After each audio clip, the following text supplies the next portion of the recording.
جب حضرت مہدی کی قیادت میں مسلمان صاحب ایمان اہل عرب یہودیوں اور عیسائیوں کی طاقت سے ٹکرائیں گے تو ان کی مدد کے لیے دو جانب سے اللہ تعالیٰ کچھ بھیجیں گے مدد. ایک تو آخری مرحلے میں مدد آئے گی حضرت مسیح عیسیٰ ابن مریم کا نزول، جو یہودیوں کی طرف رسول بنا کر بھیجے گئے تھے. انہیں یہودیوں نے اپنے خیال میں سولی پر چڑھا دیا، لیکن اللہ نے فرمایا وما صلبوہ وما قتلوہ ولکن شبہ لہم بل رفعہ اللہ الیہ. اللہ تو اپنی طرف اٹھا کر لے گیا. اور احادیث صحیحہ جو کہ ہمارے ہاں متواترہ کے درجے میں، وہ احادیث جو صحیحین کی ہے، ان سے ثابت ہے کہ حضرت عیسیٰ ابن مریم دوبارہ زمین پر آئیں گے. اور یہودیوں کا سب سے بڑا سرغنہ جو خود مسیح ہونے ہی کا دعویٰ کر رہا ہوگا، مسیح الدجال، اسے حضرت مسیح قتل کرے گی. لیکن ایک دوسری حدیث سے معلوم ہوتا ہے کہ مشرق سے فوجیں آئیں گی حضرت مہدی کی مدد کے لیے. یخرجون ناس من المشرق یؤتون للمہدی یعنی سلطانہ. مشرق کی طرف سے فوجیں آئیں گی کہ جو مہدی کی حکومت کو مستحکم کرے گی. خراسان کا لفظ آتا ہے ایک دوسری حدیث میں. خراسان سے عالم چلیں گے، انہیں کوئی نہیں روک سکے گا یہاں تک کہ وہ یروشلم میں جا کر نصب ہو جائیں گے. اور حضور کے زمانے میں اچھی طرح سمجھ لیجئے، ہند کسے کہتے تھے حضور کے زمانے میں؟ پاکستان ہند میں شامل نہیں تھا. سندھ و ہند، سندھ ایک مکمل ملک تھا، ہند اس کے بعد شروع ہوتا تھا. یہ راجپوتانے کا اور تھر کا ڈیزرٹ جو ہے، اس سے آگے جو ہندوستان ہے وہ ہند تھا. یہ جو ہمارا پاکستان ہے یہ ہمیشہ ہند میں شامل نہیں رہا. حضور کے زمانے میں بالخصوص سندھ و ہند، دریائے سندھ چلا آ رہا ہے. یہ ساری ٹریبیوٹریز جو پنجاب کے اندر اس کی ہے، یہ سب ایک علیحدہ ملک ہے جو اس زمانے میں سندھ کہلاتا تھا. اور نمبر 2 یاد کیجئے، اس زمانے میں خراسان ایک علاقہ تھا جس میں موجودہ افغانستان کا 2/3، تھوڑا سا حصہ ایران کا، اور جہاں تک میں تحقیق کر سکا ہوں آج تک پاکستان کا بھی علاقہ، خاص طور پر مالاکنڈ ڈویژن جو اس خراسان میں شامل ہے. خراسان سے سیاہ عالم چلیں گے جو جا کر یروشلم میں نصب ہوں گے. یہاں بھی ایک نقطہ نوٹ کر لیجئے، پہلے بھی یروشلم ہم سے چھینا تھا. کس نے چھینا تھا؟ عیسائیوں نے، کروسیڈرز. واپس کون لیا؟ کس نے لیا؟ عربوں میں دم نہیں تھا، عرب عیاشیوں کی وجہ سے کھوکھلے ہو چکے تھے. واپس لینے والا صلاح الدین ایوبی، کرد خون. اب دوبارہ یروشلم لیا جا چکا. چھینا کن سے گیا؟ عربوں سے. عرب واپس لے سکتے ہیں؟ کوئی اندیشہ اگر ہو سکتا تھا عراق کے بارے میں کہ شاید اس کے ایٹمک دانت نکل آئے، جو سازش کی گئی، جس طرح اس احمق اور پاگل صدام حسین کو دام میں پھنسایا گیا. 7 دام، 100 جال، دام کہتے ہیں جال کو، 7 دام اس میں جو پھنسا ہے تو اگلا پچھلا کھایا پیا سب پگلوا لیا.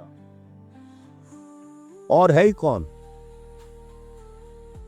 اس کے پاس ایٹمک ہتھیاروں کا ذخیرہ موجود ہے، اور کسی کے وہ ایٹمک دانت بھی نکلنے نہیں دے رہے. پاکستان کے اوپر کتنا دباؤ، اور ہمیں نہیں پتا کتنا کچھ دباؤ قبول کیا جا چکا. یہ تو سبھی مانتے ہیں. کیپ کر دیا گیا، روک دیا گیا، آگے تو نہیں بڑھ رہا، یہ تو سبھی مانتے ہیں. رول بیک بھی ہو گیا یا نہیں کچھ پتا نہیں، لیکن کسی صورت یہ نہیں تسلیم کریں گے، قبول کریں گے کہ کسی مسلمان ملک کے پاس ایٹم بم آ جائے. یہودیوں کے پاس ذخیرہ موجود، سب جانتے ہیں. بہرحال یہ جان لیجئے اس علاقے سے امید ہوتی ہے سندھ اور خراسان. حالات بہت خراب ہیں ہمارے، اور حالات بہت خراب ہیں افغانستان کے بھی، لیکن حالات کے بدلتے اللہ تعالیٰ کی مشیت کے تحت دیر نہیں لگا کرتے. سیرت نبوی میں مجھے نظر آتا ہے سن 10 میں 10 نبوی ہجرت سے 3 سال پہلے، 2.5 سال پہلے، کہیں سے کوئی امید کی کرن نظر نہیں آتی تھی کہ عرب میں اسلامی حکومت قائم ہو جائے گی. 10 برس ہو چکے محمد رسول اللہ کو دعوت دیتے ہوئے، اور ابھی تک بمشکل 125 آدمی ہے.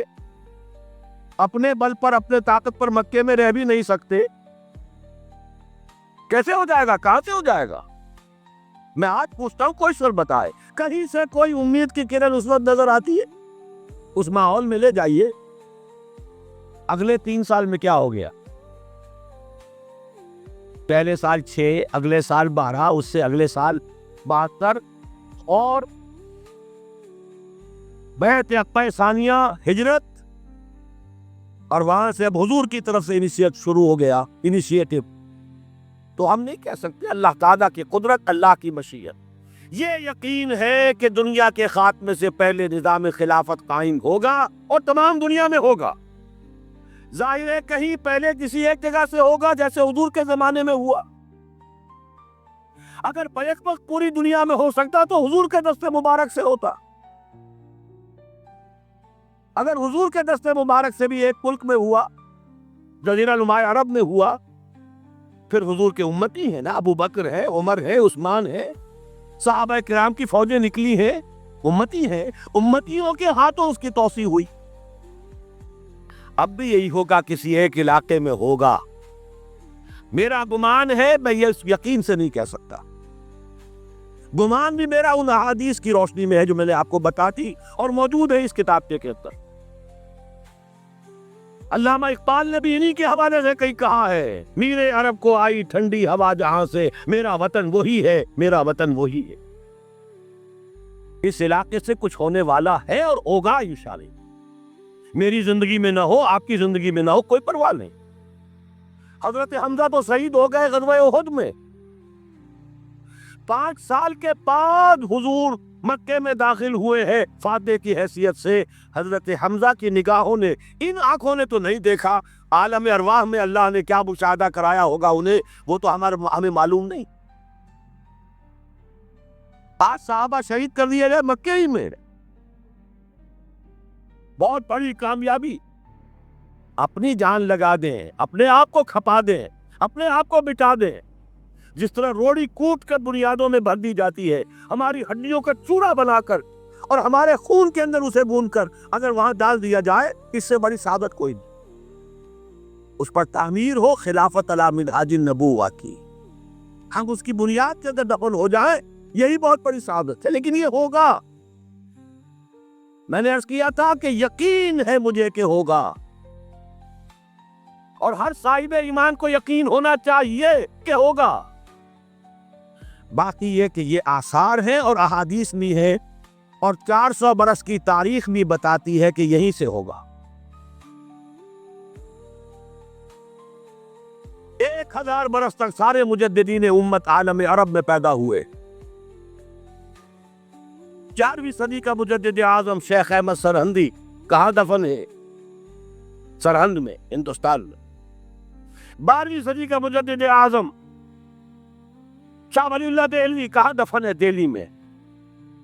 13ویں صدی کا مجدد اعظم سید احمد بریلوی، ان کے تو قبر بھی معلوم نہیں، لیکن ان کا خون جذب ہوا دریائے کنہار میں، اور ان کے سینکڑوں ساتھیوں کی لاشیں اس بالاکوٹ کے مقام پر. 14ویں صدی کے مجدد اعظم شیخ الہند، لیکن ان کے ساتھ ساتھ اتنے اعظم رجال علامہ اقبال جیسا مفکر، مولانا مودودی جیسا مصنف، مولانا الیاس جیسا